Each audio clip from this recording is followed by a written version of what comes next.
തെറ്റിദ്ധരിക്കരുത്. മറ്റൊരു സ്ത്രീയുടെ ജീവിതം തകർത്തുകൊണ്ട് വേണോ ഒരു ആത്മാവിന് തന്നെ പ്രതികാരം വീട്ടാണ്ട്? അറിയാൻ പാടില്ലാണ്ട് വരികയാണ്. എന്തായാലും ആത്മാക്കളൊക്കെ ഇങ്ങനെ സൈക്കോപാത്തായിട്ട് പെരുമാറാൻ തുടങ്ങി കഴിഞ്ഞാൽ ഈ ഭൂമിയിൽ മനുഷ്യരാരും മിച്ചം കാണില്ല. അതാണ് ഒരു സൈക്കോ അല്ലേ ഈ പറയുന്ന ആത്മാവ്. എനിക്ക് തോന്നിയത് ഞാൻ പറഞ്ഞെന്ന് മാത്രമേ ഉള്ളൂ. നിങ്ങളൊന്ന് സ്വമേധയായിട്ട് ചിന്തിച്ചു നോക്കി. മര്യാദയ്ക്ക് ഇവിടെ റീലിംഗ് ചെയ്തുകൊണ്ട് നിന്ന ഒരു സ്ത്രീനെ കെട്ടിയെടുത്തുകൊണ്ട് ഗൾഫിലോട്ട് കൊണ്ടുപോയിട്ട് ഈ സ്വർണ്ണക്കടത്ത് മാഫിയയുടെ ബന്ധത്തിലോട്ട് കൊണ്ടെത്തിക്കുന്നു. അത് കഴിഞ്ഞിട്ട് ആ സ്ത്രീക്ക് ഒരു ക്യാൻസർ കൊടുക്കുന്നു. അതുകൊണ്ട് ഈ ക്യാൻസറിൽ നിന്ന് നിനക്ക് രക്ഷപ്പെടണമെങ്കിൽ നീ ഈ സ്വർണ്ണക്കടത്ത് മാഫിയയെ കുറിച്ചുള്ള സത്യങ്ങൾ മുഴുവൻ ലോകത്തോട് വിളിച്ചു പറയണം. എന്തൊരു സൈക്കോപാത്താണ് ഈ പറയുന്ന റിഫേർഡ് ആത്മാവ്. നിങ്ങൾക്ക് ഭയമാണെങ്കിൽ നിങ്ങളുടെ ഇരിക്കുന്ന ആ എവിഡൻസ് എന്നെ ഏൽപ്പിക്കൂ. ഞാൻ ബന്ധപ്പെട്ട അധികാരികളെ ഏൽപ്പിക്കാം. കാരണം ഇത് നമ്മുടെ രാജ്യത്തിന്റെ സുരക്ഷയുമായി ബന്ധപ്പെട്ട കാര്യമാണ്. അതേപോലെ തന്നെ നിരപരാധികളായിട്ടുള്ള കുറേയധികം പെൺകുട്ടികളുടെ ജീവിതവുമായി ബന്ധപ്പെട്ട കാര്യമാണ്. Hi guys, welcome back to new video. എല്ലാവർക്കും പുതിയൊരു വീഡിയോയിലേക്ക് സ്വാഗതം. റിഫ മെഹനാസിന്റെ ആത്മാവും കൊല്ലം സുധിയുടെ ആത്മാവും ചേർന്ന് രേണു സുധിയെ ഇല്ലാതെയാക്കും. സന്ദീപ് ഇടപ്പാളിന് ബിഷപ്പ് നോബിൾ ഫിലിപ്പിനെതിരായിട്ടുള്ള കൂടുതൽ എവിഡൻസ് കിട്ടും. ഷെഫീന ബീവിക്ക് സ്വർണ്ണക്കടത്ത് മാഫിയയെ ഭയം. ഈ വെളിപ്പെടുത്തലുകളുമായിട്ട് രംഗത്ത് വന്നിരിക്കുകയാണ് റൂഹി ജാൻ. സോ റൂഹി ജാനുമായി ബന്ധപ്പെട്ട് ഞാൻ ചെയ്യുന്ന ചെയിൻ ഓഫ് സീരീസ് വീഡിയോകളിൽ ഒന്ന് മാത്രമാണിത്. ഈ ഒരു വീഡിയോ ഞാൻ ചെയ്യുമ്പോൾ അന്നും ഇന്നും ഒരു കാര്യം എല്ലാവരോടും പറയാറുണ്ട്: വിശ്വാസമുള്ളവർ മാത്രം വിശ്വസിക്കുക, അല്ലാത്തവർ ഇതിനെ റിജക്റ്റ് ചെയ്യുക. എന്നെ സംബന്ധിച്ചിടത്തോളം ഇത് കേവലം ഒരു കണ്ടന്റ് മാത്രമാണ്. സോ പാരാനോർമൽ ആക്ടിവിറ്റീസ് ഉണ്ട്, ഇല്ല എന്നൊന്നും ഞാൻ പറയുന്നില്ല. അങ്ങനെ പലർക്കും പല ഇടത്തും പാരാനോർമൽ ആയിട്ടുള്ള ആക്ടിവിറ്റീസ് സംഭവിച്ചിട്ടുമുണ്ട്. പലരുമൊക്കെ ആത്മാക്കളുമായിട്ട് കമ്മ്യൂണിക്കേറ്റ് ചെയ്തിട്ടുണ്ട്. പക്ഷേ ഈ റോഹിജാന്റെ കാര്യത്തിൽ എനിക്ക് ഈ ഒരു വീഡിയോയിൽ കാണുന്ന പരിചയം മാത്രമേ ഉള്ളൂ ഇവരെ, അല്ലാതെ യാതൊരു പരിചയമില്ല. അതുകൊണ്ട് തന്നെ ഇവർക്ക് ഇത്തരത്തിൽ എന്തെങ്കിലും കഴിവുണ്ടോ എന്നൊന്നും എനിക്കറിയില്ല. സോ ഗൈസ്, നമുക്ക് എന്തായാലും വീഡിയോയിലേക്ക് കിടക്കാം. കൂടുതൽ പറഞ്ഞ് ബോറാക്കുന്നില്ല. സുധിയാണ്. അതൊരു കാര്യം എല്ലാവരും ശ്രദ്ധിച്ചു മനസ്സിലാവും. രേണു എന്നാണോ കിച്ചുവിന്റെ നേരെ ഓപ്പോസിറ്റ് ആയിട്ട് തീർന്നത്, അന്ന് രേണുവിന് എല്ലാം ഓപ്പോസിറ്റ് ആയിട്ട് ലൈഫ് വരാൻ തുടങ്ങി. She reach to death. Okay, soul power എന്ന് പറയുന്ന ചെറിയ കാര്യങ്ങളല്ല.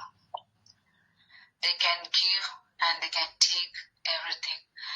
So അങ്ങനെ ഒരു പവർ സുധിക്കുമുണ്ട്. Sudhi is a good soul. He is also an angelic soul. എനിക്ക് ഇന്ന് ബിഷപ്പ് നോബലിനെ കുറിച്ച് കുറച്ച് കാര്യങ്ങൾ I want to tell. I already ഞാൻ ഇത് സന്ദീപിനെ പേഴ്സണലി വിളിച്ചിട്ട് കാര്യങ്ങൾ പറഞ്ഞിട്ടുണ്ടായിരുന്നു. ബിക്കോസ് ബിഷപ്പ് നോബലിന്റെ കാര്യങ്ങളെല്ലാം whatever he have done in his life, എന്തൊക്കെ ചെയ്തിട്ടുണ്ടെന്ന് ബിഷപ്പിന് അറിയണം നന്നായിട്ട്. whatever he have done അതൊക്കെ പുറത്തോട്ട് ഇപ്പം വരും. 1 by 1 പുറത്തോട്ട് വരും. ഓക്കെ, അതിനുള്ള എല്ലാ ഇൻഫർമേഷൻസും മെസ്സേജസും എല്ലാ ഡീറ്റെയിൽസും വളരെ ക്ലിയർ ആയിട്ട് എത്തുന്ന ആളാണ് Sandeep Edappal. He is going to get everything. സന്ദീപിന് പോലും അത്ഭുതപ്പെടുന്ന രീതിയിലാണ് എല്ലാ പ്രൂഫുകളും വന്നു ചേരുക. സോ സന്ദീപ് ഇടപ്പാളിന്റെ പുതിയ പ്രൂഫുകൾ വന്ന് ചേരട്ടെ. ഇതിന്റെ സത്യാവസ്ഥ എന്തായാലും പുറത്തേക്ക് വരട്ടെ. ഈ ഒരു വിഷയത്തിൽ യഥാർത്ഥ സത്യം പുറത്തു വരുന്നത് വരെ ഞാൻ ആരുടെയും പക്ഷം പിടിക്കാനുമില്ല, ആരെയും സപ്പോർട്ട് ചെയ്യാനുമില്ല. എന്നെ കിട്ടുന്ന ടോപ്പിക്ക് ഞാൻ ചെയ്തു പോകും, അത്ര മാത്രമേ ഉള്ളൂ. കാരണം മറ്റൊന്നുമല്ല, ഈ തെളിവുകൾ ഇല്ലാതെ വല്ല കാര്യങ്ങളൊക്കെ വിളിച്ചു പറഞ്ഞു കഴിഞ്ഞാൽ വല്ലവരും കൊണ്ട് ഡീഫോർമേഷൻ സ്യൂട്ട് ഫയൽ ചെയ്ത് കഴിഞ്ഞാൽ എന്നെ കൊടുക്കാൻ ചിക്കിലിയില്ല. ഈ യൂട്യൂബിൽ നിന്ന് എനിക്ക് അത്ര വലിയ വരുമാനമൊന്നും കിട്ടാറില്ല. വല്ല ക്രിമിനൽ കേസൊക്കെയാണ് പിന്നെ കോടതി കയറി ഇറങ്ങി നടക്കാം, അതൊരു ഇൻട്രസ്റ്റ് ഉള്ള കാര്യമാണ്. പക്ഷേ ഡീഫോർമേഷൻ സ്യൂട്ട് എന്ന് പറഞ്ഞാൽ അത്ര നിസ്സാര കേസ് കിട്ടല്ല. അതുകൊണ്ട് തന്നെ ഞാൻ ഈ ഒരു വിഷയത്തിൽ വ്യക്തമായിട്ടുള്ള എവിഡൻസോ അല്ലെങ്കിൽ ഒരു FIRന്റെ ഡീറ്റെയിൽസോ മറ്റു കാര്യങ്ങളോ ഒക്കെ ഉണ്ടെങ്കിൽ ഞാൻ എൻ്റെതായിട്ടുള്ള പ്രതികരണങ്ങൾ നടത്തും. അല്ലാത്ത പക്ഷം ഞാൻ ഇതിനകത്ത് ഒരു കോമൺ ആയിട്ടുള്ള ഒരു സ്റ്റേറ്റ്മെന്റ് നടത്തി മാത്രമേ പോകത്തുള്ളൂ. ആരെയും കുറ്റം പറയാനുമില്ല, ആരെയും ന്യായീകരിക്കാനുമില്ല. വെറുതെ എന്തിനാ നമ്മൾ വഴിയെ പോകുന്ന വയ്യാവരി എടുത്ത് വേണ്ടാത്തടുത്ത് വെക്കുന്നത്. അപ്പോൾ ബാക്കിയും കൂടി നമുക്ക് കാണാം. അത് ബിഷപ്പിന് നേരെയുള്ളതാണ്. Because that is his duty towards bishop. ഒരു പ്രാവശ്യം സോൾ ചൂസ് ചെയ്ത് കഴിഞ്ഞാൽ ആ ആള്, the person who's living in this world, അവര് വെറുതെ രക്ഷപ്പെടില്ല. സോ നോബൽ ബിഷപ്പ് നോബലിനെ സുധി ചൂസ് ചെയ്ത് കഴിഞ്ഞു. സോ എന്താണ് ബിഷപ്പ് എന്നുള്ളത് എല്ലാവരും ഇപ്പം അറിയും. അടുത്ത് തന്നെ വളരെ ക്ലിയർ ആയിട്ട്. Got it. Then about റേണുവിന്റെ മാനേജർ കരീഷ്മയോട് ഞാൻ പറഞ്ഞിട്ടുണ്ടായിരുന്നു, റേണുവിനിപ്പം ഈ കാര്യങ്ങള് ഇതുപോലത്തെ ഒരു ഡിസീസ് പെട്ടെന്ന് അസുഖം വരാനും ഇതുപോലെ ബെഡിലൊക്കെ ആയതും സോളാണ്. ബിക്കോസ് റേണു ചെയ്ത കാര്യങ്ങൾ സോള് ഹാപ്പി ആയിരുന്നില്ല. That is a thing. The other thing, Renu കിച്ചുവിന്റെ പിറകെ പോയതിനു ശേഷം റേണുവിനെ കംപ്ലീറ്റ് ആയിട്ട് സ്റ്റോപ്പ് ചെയ്തു. അല്ലാതെ ഇനി റേണുവിന് തിരിച്ചു വരണമെന്നുണ്ടെങ്കിൽ സുധിയും റബ്ബിയും എല്ലാവരും ഒന്നിച്ചുണ്ട്. സോ സുധി ഹാപ്പിയാവും റിഫനെ ഹെൽപ്പ് ചെയ്താൽ. ഓക്കെ, അത് റേണു എന്ത് ഹെൽപ്പാ ചെയ്യണമെന്ന് വെച്ചാൽ റേണുവിനെ ഹെൽപ്പ് ചെയ്യാനൊന്നുമില്ല. റേണു അറിയേണ്ട ഒരു കാര്യമുണ്ട്. റേണുവിനെ ചൂസ് ചെയ്തതാണ് അവിടെ ദുബായിലെത്തി എല്ലാ കാര്യങ്ങളും അറിയാനും റിഫക്ക് വേണ്ടി സംസാരിക്കാനും. ഒന്ന് ആലോചിക്കുക, ഒരു വ്യക്തിയെ ഇവിടുന്ന് ചൂസ് ചെയ്ത് ഒരാത്മാവ് കൊണ്ടുപോവുകയാണ് ദുബായിലേക്ക് സ്വർണ്ണക്കടത്ത് മാഫിയയുടെ ഏജന്റായിട്ട് പ്രവർത്തിക്കാനും അവിടുത്തെ സെക്സ് റാക്കറ്റിന്റെ ഭാഗമായിട്ട് പ്രവർത്തിക്കാനും. എങ്കിൽ പിന്നെ ഈ ഒരു ആത്മാവിന് വല്ല പോലീസ് ഉദ്യോഗസ്ഥരെ അങ്ങോട്ട് കൊണ്ടുപോയാൽ പോരായിരുന്നു. അങ്ങനെ കൊണ്ടുപോയിരുന്നെങ്കിൽ ഈ ഒരു മാഫിയ ഒന്നടങ്കം പെട്ടുപോകില്ലായിരുന്നു. ഒരു കോമൺ ആയിട്ടുള്ള ഒരു സംശയം ഞാൻ ചോദിച്ചതാണ്, മറ്റൊരു തരത്തിലും തെറ്റിദ്ധരിക്കരുത്. മറ്റൊരു സ്ത്രീയുടെ ജീവിതം തകർത്തുകൊണ്ട് വേണോ ഒരു ആത്മാവിന് തന്നെ പ്രതികാരം വീട്ടാണ്ട്? അറിയാൻ പാടില്ലാണ്ട് ചോദിക്കുകയാണ്. എന്തായാലും ആത്മാക്കളൊക്കെ ഇങ്ങനെ സൈക്കോപാത്തായിട്ട് പെരുമാറാൻ തുടങ്ങി കഴിഞ്ഞാൽ ഈ ഭൂമിയിൽ മനുഷ്യരാരും മിച്ചം കാണില്ല. അതാണ് വാസ്തവം. സോ ബാക്കി കൂടി കാണാം. ഈ ഡ്യൂട്ടി മറന്ന് ഇനി ലൈഫ് മുന്നോട്ട് കൊണ്ടുപോവാം എന്ന് ചിന്തിച്ചാൽ അങ്ങനൊരു ലൈഫ് റേണുവിനില്ല. Okay Renu, I'm very sorry to say this. റേണുവിന്റെ അസുഖം എന്ന് പറയുന്ന ക്യാൻസർ, അത് വെരി സ്പ്രെഡബിൾ ആയിട്ടുള്ള ക്യാൻസർ ആണ് വന്നിട്ടുള്ളതെന്ന് അറിയാലോ. അത് സ്പ്രെഡ് ആവാതെ മിറക്കലി സേവ്ഡ് ആവണമെങ്കിൽ you have to speak every what you know, whatever you know. എന്തൊക്കെ കാര്യങ്ങൾ ദുബായില് കരീഷ്മനെ കണക്ട് ചെയ്തിട്ടും അവിടുത്തെ സ്മഗ്ലിങ്ങിനെയും അവിടുത്തെ മാഫിയ ചിലപ്പം ഡീപ്പായിട്ട് റേണുവിന് അറിയില്ല എന്നുള്ളൊരു ചിന്തയായിരിക്കാം. പക്ഷെ റേണു അറിയുന്ന കാര്യങ്ങൾ പറഞ്ഞാൽ മതി. അതിലുണ്ട് ഞാൻ പറഞ്ഞില്ലേ, ഈ റിഫയുടെ ആത്മാവ് റിയലി സൈക്കോപാത്താണ്. കാരണം മറ്റൊന്നുമല്ല, ഒരു സ്ത്രീയെ ഇവിടുന്ന് കൊണ്ടുപോയിട്ട് ഈ പറയുന്ന ഗോൾഡ് സ്മഗ്ലിംഗ് റാക്കറ്റുമായിട്ട് സെക്സ് റാക്കറ്റുമായിട്ട് ബന്ധം സ്ഥാപിച്ചു കൊടുക്കുന്നു. അതിനുശേഷം ആ സ്ത്രീക്ക് ഒരു ക്യാൻസർ സമ്മാനിക്കുന്നു. ഇനിയിപ്പം ഈ സ്ത്രീ ഈ പറയുന്ന മാഫിയയുമായിട്ടുള്ള കണക്ഷൻസ് എല്ലാം തുറന്നു പറഞ്ഞാലേ ഒരു ക്യാൻസറിൽ നിന്ന് മോചനം അവർക്ക് ഉണ്ടാകത്തുള്ളൂ. സത്യം പറഞ്ഞാൽ ഒരു സൈക്കോ അല്ലേ ഈ പറയുന്ന ആത്മാവ്. എനിക്ക് തോന്നിയത് ഞാൻ പറഞ്ഞതെന്ന് മാത്രമേ ഉള്ളൂ. നിങ്ങളൊന്ന് സ്വമേധയായിട്ട് ചിന്തിച്ചു നോക്കി. മര്യാദയ്ക്ക് ഇവിടെ റീലിംഗ് ചെയ്തുകൊണ്ട് നിന്ന ഒരു സ്ത്രീനെ കെട്ടിയെടുത്തുകൊണ്ട് ഗൾഫിലോട്ട് കൊണ്ടുപോയിട്ട് ഈ സ്വർണ്ണക്കടത്തും മാഫിയയുടെ ബന്ധത്തിലോട്ട് കൊണ്ടെത്തിക്കുന്നു. അത് കഴിഞ്ഞിട്ട് ആ സ്ത്രീക്ക് ഒരു ക്യാൻസർ കൊടുക്കുന്നു. അതുകൊണ്ട് ഈ ക്യാൻസറിൽ നിന്ന് നിനക്ക് രക്ഷപ്പെടണമെങ്കിൽ നീ ഈ സ്വർണ്ണക്കടത്ത് മാഫിയയെ കുറിച്ചുള്ള സത്യങ്ങൾ മുഴുവൻ ലോകത്തോട് വിളിച്ചു പറയണം. എന്തൊരു സൈക്കോപാത്താണ് ഈ പറയുന്ന റിഫയുടെ ആത്മാവ്. എത്തേണ്ട കാര്യങ്ങൾ അത് ആ സോളിന് ആവശ്യമാണ്. ആ സോള് റേണുവിനെ കൊണ്ട് പഠിപ്പിക്കും.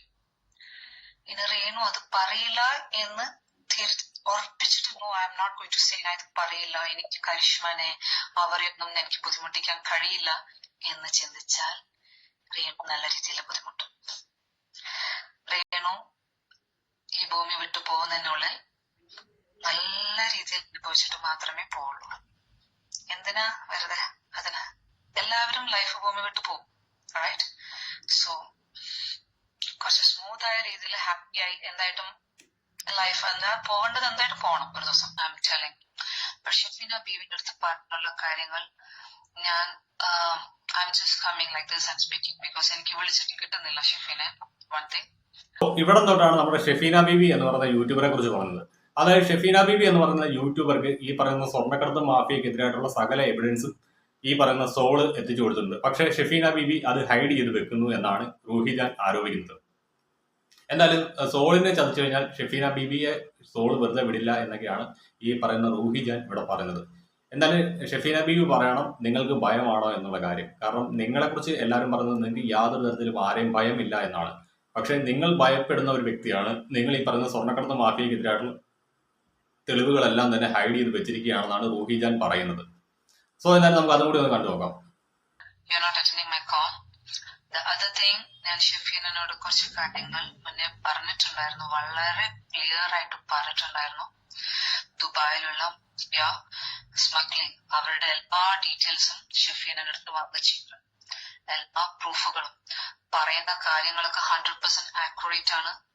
ഈ മഫിയുടെ കാര്യങ്ങളും സ്മഗ്ലിങ്ങിന്റെ കാര്യങ്ങളൊക്കെ 100% ആക്യുറേറ്റ് ആണെന്ന് ഞാൻ എന്റെ വീഡിയോസിൽ പറഞ്ഞിട്ടുണ്ടെങ്കിൽ അത് ഷെഫീനൊക്കെ ചെയ്യാനുള്ള കാര്യങ്ങൾ കൃത്യമായി ഞാൻ പറഞ്ഞിട്ടുണ്ടായിരുന്നു. But you stopped. എല്ലാ ഡീറ്റെയിൽസും മീൻസ് ഓൾ ദ പ്രൂഫ്സ്, വരാനുള്ള എല്ലാ പ്രൂഫും, ഇപ്പം ബിഷപ്പ് നോബലിലുള്ള വരാനുള്ള എല്ലാ പ്രൂഫും സന്ദീപ് ഇടപ്പാളിനാണ് എത്തിച്ചു കൊടുത്തത്. അതേപോലെ തന്നെ from Dubai whatever is happening about the smuggling, sex racket, everything, എല്ലാ കാര്യങ്ങളും അതിനുള്ള എല്ലാ ഇൻഫർമേഷൻസും എത്തിച്ചത് ആർക്കാണ്? ഷെഫീന ബീവിക്കാണ്. അതെന്തിനാണ് തന്നത്? Not to keep it with you, കയ്യിൽ വെച്ചുകൊണ്ടിരിക്കാനായിരുന്നില്ല. You have to proceed for that. അത് പ്രൊസീഡ് ചെയ്യണം എന്ന് ഞാൻ പറഞ്ഞിട്ടുണ്ടായിരുന്നു. ഷെഫീന അത് ചെയ്യും എന്നാണ് ഞാൻ കേട്ടത്. ബട്ട് നൗ ഡേയ്സ് ഞാൻ ഒരു വീഡിയോസിൽ കണ്ടു that you are scared. Shefeena പേടിയാണ്. അല്ല, ഷെഫീന ഭയപ്പെടുന്നതായിട്ട് എനിക്കും തോന്നുന്നുണ്ട് കേട്ടോ. കഴിഞ്ഞ ദിവസം അവരുടെ ഒരു ഓഡിയോ ക്ലിപ്പ് ഒരു പർട്ടിക്കുലർ ചാനലിനകത്ത് ഞാൻ കണ്ടായിരുന്നു. അവർ ഏത് നിമിഷവും കൊല്ലപ്പെടുമെന്നൊക്കെ പറഞ്ഞുകൊണ്ട് അവരുടെ ഒരു വോയിസ് പുറത്തേക്ക് വന്നു. അതേപോലെ തന്നെ കുറച്ച് നാളുകൾക്ക് മുമ്പ് ഷെഫീന ബീവിയുടേതായിട്ടുള്ള ഒരു ഫേസ്ബുക്ക് പോസ്റ്റ് എന്റെ ശ്രദ്ധയിൽപ്പെട്ടിട്ടുണ്ടായിരുന്നു. ഷെഫീന ബീവിക്ക് ശരിക്കും ഭയമുണ്ട് കേട്ടോ. ആ ഒരു ഭയത്തിന്റെ ഒരു ചാവല്യം കൊണ്ടായിരിക്കാം അവരിപ്പോൾ പറയുന്ന പല കാര്യങ്ങളും അവരുടെ കൺട്രോൾ വിട്ടു പോകുന്നത്. ഉദാഹരണം പറഞ്ഞാൽ മഞ്ജുപിള്ളയുടെ മകളെ കുറിച്ച് പറഞ്ഞ ആ ഒരു അനാവശ്യം, അതൊക്കെ ഈ ഒരു ഭയത്തിൽ നിന്ന് ഉടലെടുത്തതായിരിക്കും. അങ്ങനെയാണെങ്കിൽ ഷെഫീന ബീവി എത്രയും പെട്ടെന്ന് നിങ്ങൾ ആ ഒരു എവിഡൻസ് എവിടെയെങ്കിലും ഹാജരാക്കുക, എന്നിട്ട് പോലീസ് പ്രൊട്ടക്ഷൻ ആവശ്യപ്പെടുക. അതിന് നിങ്ങൾ തയ്യാറാവണം. അല്ലാത്ത പക്ഷം നിങ്ങൾ ഈ ചാനലും കാര്യങ്ങളൊക്കെ മുന്നോട്ട് പോകുമ്പോഴത്തേക്ക് നിങ്ങളുടെ ക്രെഡിബിലിറ്റി ചോദ്യം ചെയ്യപ്പെടും. അതുകൊണ്ട് തന്നെ ഷെഫീനയുടെ കൈവശമുള്ള എവിഡൻസ് ഏത് അന്വേഷണ ഏജൻസി ആവശ്യപ്പെട്ടാലും കൊടുക്കാമെന്നാണ് നിങ്ങൾ പറഞ്ഞിരിക്കുന്നത്. നിങ്ങൾ അത് കൊടുക്കുക തന്നെ വേണം. നിങ്ങൾ പറയുന്ന കാര്യത്തിൽ ജെനുവിനിറ്റി ഉണ്ടെങ്കിൽ നിങ്ങൾ അത് കൊടുക്കാതെ ഇരിക്കുന്നത് വളരെയധികം തെറ്റാണ്. നിങ്ങൾ തന്നെ കഴിഞ്ഞ ദിവസം പറഞ്ഞിരുന്നത് നിങ്ങൾ ഒരു വലിയ രാജ്യസ്നേഹിയാണ്. അങ്ങനെയുള്ള നിങ്ങൾ യാതൊരു കാരണവശാലും ഈ പറയുന്ന തെളിവുകൾ ഹൈഡ് ചെയ്ത് വെക്കരുത്. കാരണം മറ്റൊന്നുമല്ല, നമ്മുടെ രാജ്യത്തിന്റെ സാമ്പത്തിക വ്യവസ്ഥയെ തകർക്കുന്ന, അതേപോലെ തന്നെ നമ്മുടെ രാജ്യത്തിന്റെ അസറ്റായിട്ടുള്ള മാനവ വിഭവശേഷിയെ ചൂഷണം ചെയ്ത് ജീവിക്കുന്ന കുറേയധികം ആളുകൾക്കെതിരായിട്ടുള്ള എവിഡൻസ് നിങ്ങളുടെ കയ്യിൽ ഇരുന്നിട്ട് നിങ്ങൾ അതിനകത്ത് മൗനം പാലിക്കുന്നു എന്ന് പറയുമ്പോൾ നിങ്ങൾ എവിടുത്തെ രാജ്യസ്നേഹിയാണെന്ന് എനിക്കറിയില്ല. ഇനി നിങ്ങൾക്ക് ആ എവിഡൻസ് ഈ പറയുന്ന അന്വേഷണ ഏജൻസികൾക്ക് ഹാൻഡ് ഓവർ ചെയ്യേണ്ട ബുദ്ധിമുട്ടാണെങ്കിൽ നിങ്ങൾ എന്നെ ഏൽപ്പിക്കും, ഞാൻ കൊടുക്കാം ബന്ധപ്പെട്ട അധികാരികൾക്ക്. എനിക്കാകുമ്പോൾ ഈ ഒരു പറയുന്ന ഒരു പുല്ലനും പേടിയില്ല, ദൈവത്തെ പേടിയില്ല, പിന്നെയല്ല പറയുന്ന ആത്മാവിന് സ്വർണ്ണക്കടത്തുകാരെ. കാര്യങ്ങൾ മുന്നോട്ട് കൊണ്ടുപോകാൻ വേണ്ടിയിട്ട്, ബിക്കോസ് യു ഹാവ് 2 കിഡ്സ്, എന്തെങ്കിലും പ്രശ്നങ്ങൾ പിന്നീട് ആയാലോ എന്ന്. ഇത് പ്രൊസീഡ് ചെയ്തില്ലെങ്കിലാണ് പ്രശ്നം. ഷെഫീൻ ഈ കാര്യങ്ങളൊക്കെ കയ്യിലോട്ട് എത്തിച്ചു തന്നിട്ട് you have your duties to do for this. ഞാൻ വിളിച്ചിട്ട് വളരെ ക്ലിയർ ആയിട്ട് പറഞ്ഞതാണ്, this is all for the souls. Shefina അത് കേൾക്കാതെ, ഇല്ല ഞാൻ ഇതൊന്നും പ്രൊസീഡ് ചെയ്യില്ല, എനിക്ക് പേടിയാണ്, ഇതൊക്കെ ഞാൻ സൈഡിൽ വെക്കുകയാണ്. And you are telling that എനിക്ക് എന്തെങ്കിലും സംഭവിച്ചു കഴിഞ്ഞാൽ ഇറ്റ് വിൽ കം ഔട്ട്. ഷെഫീനൊക്കെ സംഭവിച്ചിട്ട് ഇത് പുറത്ത് വരാനല്ല ഷെഫീനയുടെ കയ്യിലോട്ട് ഈ കാര്യങ്ങളൊക്കെ എത്തിച്ചത്. വളരെ ക്ലിയർ ആണ്. യു നോ ദാറ്റ് ആ എല്ലാ ഡീറ്റെയിൽസും ഷെഫീനക്ക് പോലും ഇറ്റ് വാസ് ഷോക്കിംഗ്. അതെങ്ങനെയാണ് കയ്യിൽ വന്നെത്തിയത്, റൈറ്റ്? എത്തിച്ചു തന്നതാണ്. Because you have your duty to do it. അത് മറന്നിട്ട് ബാക്കി വേറെ കണ്ടന്റ്സിന് പിറകെ പോവണ്ടെന്നല്ല. You are doing that is your work to do. പക്ഷെ അതെല്ലാം ഫ്ലോപ്പ് ആവും, എല്ലാം ഓപ്പോസ് ആയിപ്പോവും. ഇപ്പം എക്സാമ്പിൾ വരുന്നുണ്ടല്ലോ, what ever is coming from your mouth, ചിലപ്പം അവരവരെ കൺട്രോൾ ഇല്ലാതെ your name, your dignity, everything will go. വെറുതെ എന്തിനാ? സോളിന്റെ കാര്യങ്ങളിൽ ഇറങ്ങിയിട്ടുണ്ടെങ്കിൽ അത് കംപ്ലീറ്റ് ചെയ്യണം. അത് കംപ്ലീറ്റ് ചെയ്യാതെ. സോ ഗൈസ്, ഇതിൽ നിന്ന് ഒരു കാര്യം മനസ്സിലായി. ഈ പറഞ്ഞ ഷെഫീന ബീബി എന്ന് പറയുന്ന യൂട്യൂബറുടെ കയ്യിൽ ഈ ഒരു സ്വർണ്ണക്കടത്ത് മാഫിയയെ കുറിച്ചുള്ള സകല ഡീറ്റെയിൽസും ഉണ്ട്. പക്ഷെ അവർക്ക് ഭയമാണ് ഈ തെളിവുകൾ ബന്ധപ്പെട്ട അധികാരികൾക്ക് കൈമാറാൻ വേണ്ടിയിട്ട്. സോ ഞാൻ ഷെഫീന ബീബിയുടെ മുന്നിലേക്ക് ഒരു ഓഫർ വെക്കുകയാണ്. നമ്മുടെ ശത്രുതയെല്ലാം തൽക്കാലത്തേക്ക് മാറ്റിവെക്കാം.